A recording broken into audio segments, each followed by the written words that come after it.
अस्सलामुअलैकुम दोस्तों, क्या हाल है? खैरियत है? ठीक हो? खुश तकड़े हो? तबीयत से ठीक है? खुश आमदीद है तो मैं अपने यूट्यूब चैनल दे उत्ते दोस्तों तकरीबन एक हफ्ता मेरा पूरा चैनल सस्पेंड रह गया है।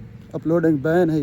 क्यों बैन है मैं तो नाल भी शेयर करें ना, गलती मेरी है या यूट्यूब का दोहरा म्यार है तो समझ आवे सी वीडियो दे पूरे की पूरी।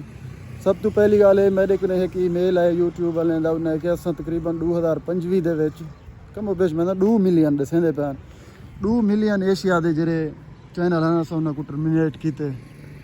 लिहाजा तुसा ही अपने चैनल ने को परमानेंटली बैन करवावन कने पहले एहतियात किया करो अपलोडिंग दे विच। सारे किने क्या गलती सादर थी ये पता गए नहीं, लेकिन जरा हफ्ते दे किते मेरी अपलोडिंग सस्पेंड आई हो तो मैं शेयर करें पकड़िया क्या इन्हें क्यों किते ने सस्पेंड।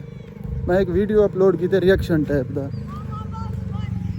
हाई भी रिएक्शन की वीडियो कोई है एक छोटा जिहा बाल पिछों अपने कांड दे कोई कैट बिल्ली का बच्चा या कोई छोटा जिहा डॉगी है कुत्ता उनको बांध के कुएं दे विचों उत्ते निकलता पिया वहीं दे उत्ते मैं रिएक्शन दिते। हालांकि मैं उनका वॉल्यूम हर चीज़ म्यूट कर दी बंद है, उनका आवाज़ बिल्कुल कहे नहीं, सिर्फ ग्राफिक है वो भी यानी मैं रिएक्शन दे दे के बनाए वो वीडियो अपलोड किए अपने चैनल के उत्ते।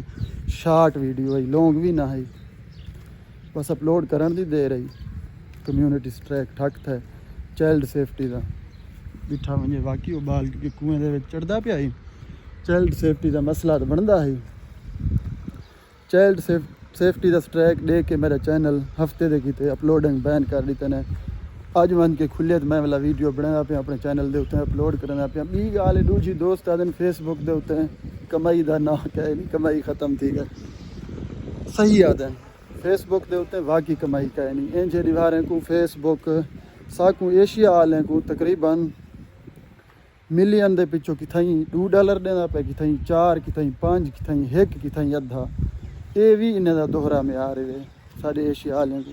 असल तो हम क्रिएटर ही वध गए हैं, क्रिएटर ढेर थी गए नहीं खातिर जरा वो ऐड की तकसीम है वो पूरी नहीं मिलती पी। साकू एक लिमिट ने रखी पैन साढ़ा हम अर्निंग रेट सिलेक्ट की पैन किन्हें को 0.03, किन्हें को 0.01, किन्हें को 0.02, इवें मैं को 0.02 ते रखी पैन। मतलब मिलियन व्यू दे उत्ते $10, मिलियन व्यूज दे उत्ते $10 मेरा अर्निंग रेट सिलेक्ट थी पे। तो क्या है कितना है मैं को समझ के नहीं।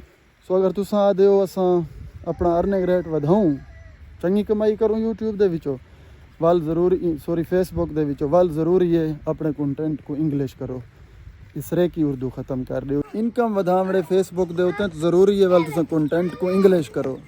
उर्दू सरे की दी बिल्कुल वैल्यू कहने ना ही दे उत्ते मेहनत मारो।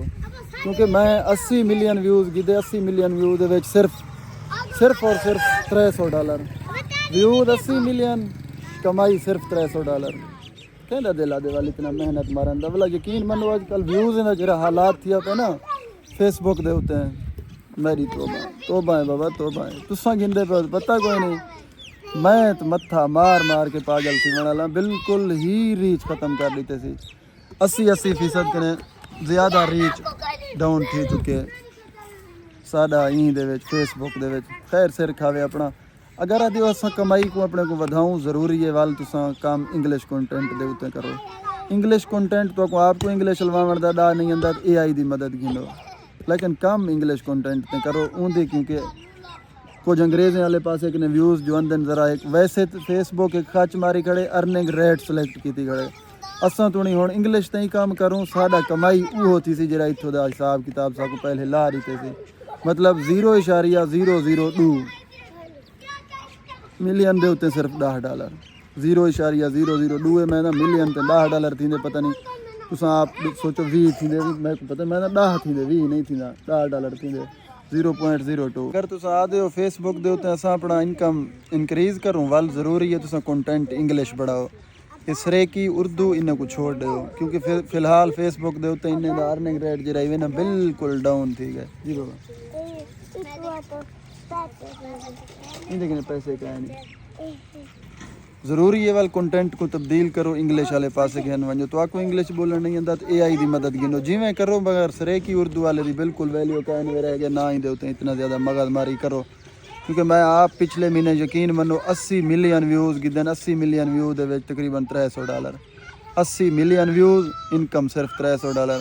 अगर यह कमाई होंदी ना ये व्यूज़ की निस्बत जिमें 2025 की शुरुआत देना पिया जनवरी फरवरी यो 80 मिलियन व्यूज़ कम से कम $4000 देन जितना सिर्फ $300। मतलब तुम आप सोचो तकरीबन 95% इनकम को डाउन कर दी थी साढ़े एशियाई कंटेंट को सरेकी उर्दू इन्हें को तुम आप देखते पे हो तो सही इनकम देखते पे हो सो अपनी जेरे इंग्लिश कंटेंट ते काम करें पे सिर्फ उहे ज़रा ठीक खड़े अपनी इनकम को इनक्रीज़ करने की तो ज़रूरी है तुसा वो उन्हें को टारगेट करो गोरियां को ये साढ़े ऐड की कोई वैल्यू का है नहीं पाकिस्तान वाले की। बाकी तो रही अपनी मर्जी मेरा यूट्यूब का चैनल ही खातिर ज़्यादा हफ्ते दे किते सस्पेंड था क्योंकि मैं वो जी वीडियो अपलोड की थी वो कम्यूनिटी गाइडलाइन की खिलाफ वर्जी है ही खातिर हुण मैं भी दोबारा चैनल मेरा खुल गया मैं भी अपलोडिंग शुरू कर दी थे अपने चैनल के उत्ते।